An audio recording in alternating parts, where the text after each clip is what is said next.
네, 이어서 공동변호인단의 긴급 기자회견문을 짧게 낭독하고 또 부연 설명 좀 드리겠습니다.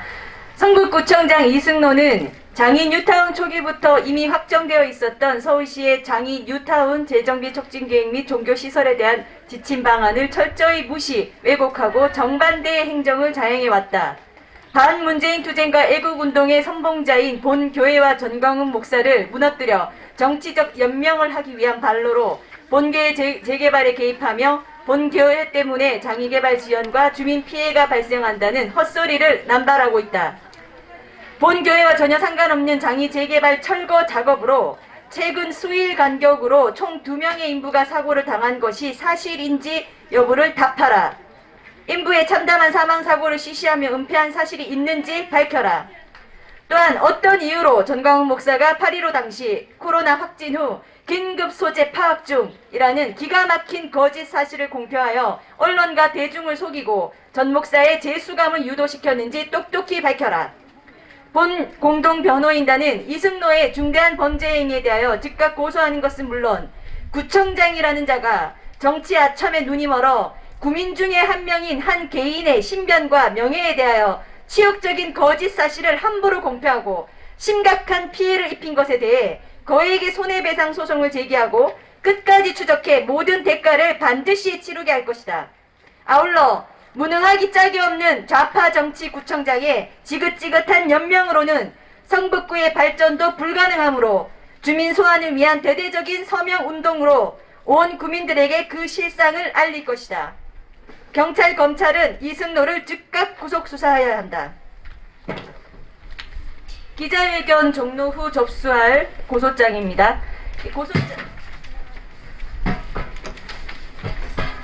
고소장의 내용 중 일부를 말씀드리겠습니다. 피의자 이승노는 성북구 구민이자 어떠한 권력도 없고 현실 정치인도 아니고 한 사람의 목사일 뿐인 피해자 전광훈이 마치 중대한 범죄로 도피 중인 자, 코로나 확진을 받고도 방역당국의 연락과 절차를 거부하고 잠적한 자인 것으로 완전히 매도당하게 만든 장본인입니다. 실제로 이 사건 허위 보도들이 대대적으로 나간 직후에 마치 문재인 대통령, 서울시 당시 서정엽 대행, 성북구청장 이승노, 검찰의 소위 짜고 치는 고수톱이자 예정된 시나리오인 양 검찰이 피해자 전광훈 목사를 상대로 보석 취소 청구를 하겠다는 기사가 보도되고 이 모든 일은 진실 규명의 기회조차 없이 전광석화와 같이 이루어졌습니다. 참으로 기가 막힌 전광훈 죽이기의 시나리오라 의심하지 않을 수 없는 대목입니다.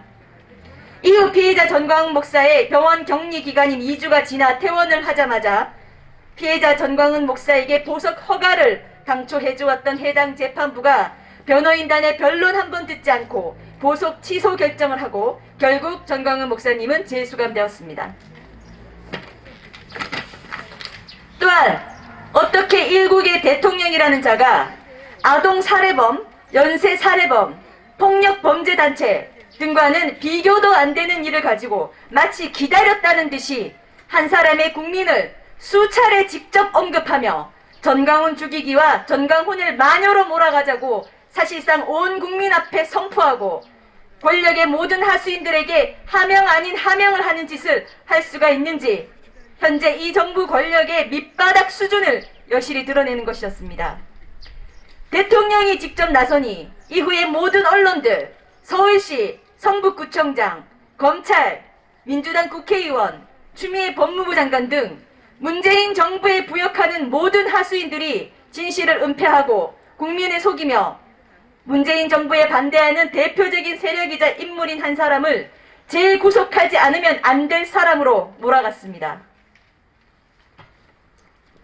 이와 같이 성북구청장이라는 지위에 있는 자가 한 사람의 구민을 상대로 오직 정치적 반대파 또는 최고 권력이 죽이라고 지목한 사람이라는 이유로 완전히 파렴치한 인간으로 거짓 매도해 그의 인격을 말살하는 짓을 하고도 이후 단 한 번도 대언론 공식 성명도 내지 아니하고 정정하지 아니하고 피해자 전광훈 목사에게 사과 한 번 하지 않았습니다. 유치원생도 아는 기초 상식과 양심에 반하는 피의자 이승로의 행보는 역시나 이 사건 행위가 처음부터 못된 악의로 또한 자신의 정치적 이득을 위한 부역의 발로로 이루어진 것임을 반증합니다. 검찰은 인간된 도리도 저버리는 파렴치한 권력의 하수인 이승로를 철저히 수사하여 법이 허용하는 최대한의 엄벌에 처해야 할 것입니다. 당초 이와 같은 행위가 있었을 때 공동변호인단은 극도로 분노하여 즉각 기자회견을 열고 대대적인 민형사상 조치를 예고했었습니다. 그러나 전광훈 목사님께서 그래도 그동안의 인연을 고려하여 유예를 하자, 어떻게 나오는지 기다려보자 라고 하셔서 지금에 이르렀습니다. 이 시간 이후로는 어떠한 관용도 없을 것이며 즉각 고소하고 끝까지 그 죄의 대가를 묻게 할 것입니다. 이상 오늘 기자회견을 전부 마치겠습니다. 오늘도 취재해주신 분들께 모두 감사드립니다.